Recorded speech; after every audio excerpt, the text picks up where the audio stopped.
இன்னைக்கு பாத்தீங்கன்னா வந்து முதலாவது ப்ரோமோ வந்து ரிலீஸ் பண்ணிருக்காங்க. அந்த ரிலீஸ் பண்ண ப்ரோமோல பாத்தீங்கன்னா வந்து ஏதோ வந்து டோர் டெலிவரி ஏதோ சிஸ்டம் இருக்குது. அதுல வந்து உடுப்ப வந்து கீழ கொண்டு போய் பார்வதி வச்சு வழக்கம் போல வந்து ஒரு அட்ராசிட்டி வந்து கிரியேட் பண்ணி கொண்டிருக்காங்க. அந்த விதத்துல கனி வந்து தன்னிட்ட வந்து இப்ப செஞ்சதுக்கு மன்னிப்பு கேட்கணும்னு சொல்ற மாதிரி முதலாவது ப்ரோமோவை நிப்பாட்டிது. 2வது ப்ரோமோல வந்து பாத்தீங்கன்னா வந்து தான் சாப்பிட மாட்டேன்னு ஸ்ட்ரைக் பண்ற மாதிரியும் எனக்கிட்ட வந்து மன்னிப்பு கேட்கலன்னா நான் வந்து சாப்பிட மாட்டேன்ற மாதிரி ஒரு ஆர்ப்பாட்டம் மாதிரி ஒன்று கனி பண்ற மாதிரி தனியை வந்து காட்டிருப்பாங்க.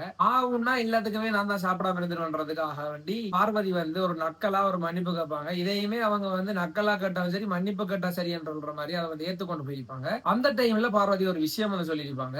ஆகும்னா என்னாலதான் சாப்பாடு இல்ல இந்த வீட்டுல நான் சாப்பிட மாட்டேன் அப்படின்னு சொல்லி சொல்றாங்கன்ற ஒரு காரணத்துக்காக தான் அவங்க மன்னிப்பு கேட்டிருப்பாங்க. இந்த விதத்துல நான் வந்து பார்வதி பக்கம் தாங்க பேச போறேன். ஏன்னு சொல்லி பாத்தீங்கன்னா வந்து கனியவர்களா இருக்கட்டும் அவர்களை சார்ந்தவங்களா இருக்கட்டும் ஆகும்னு சொன்னா பார்வதி செய்யறதுக்கு எல்லாத்துக்குமே வந்து சாப்பாடு ஒன்றை வந்து வச்சு மட்டும் பிளாக்மெயில் பண்ற மாதிரி போகுது. அதை வச்சு செஞ்சாதான் அவங்க வந்து அதுக்கு உடன்பட்டு வருவாங்கன்றதால சாப்பாட்டு விஷயத்தை வச்சு வந்துக்குள்ள போறது அந்த அளவுக்கு பிடிக்கல. இதை பத்தி உங்களோட கருத்து எதுவும் வந்து கமெண்ட் செக்ஷன்ல சொல்லுங்க. மற்றொரு நாள் சந்திக்கலாம். டாடா.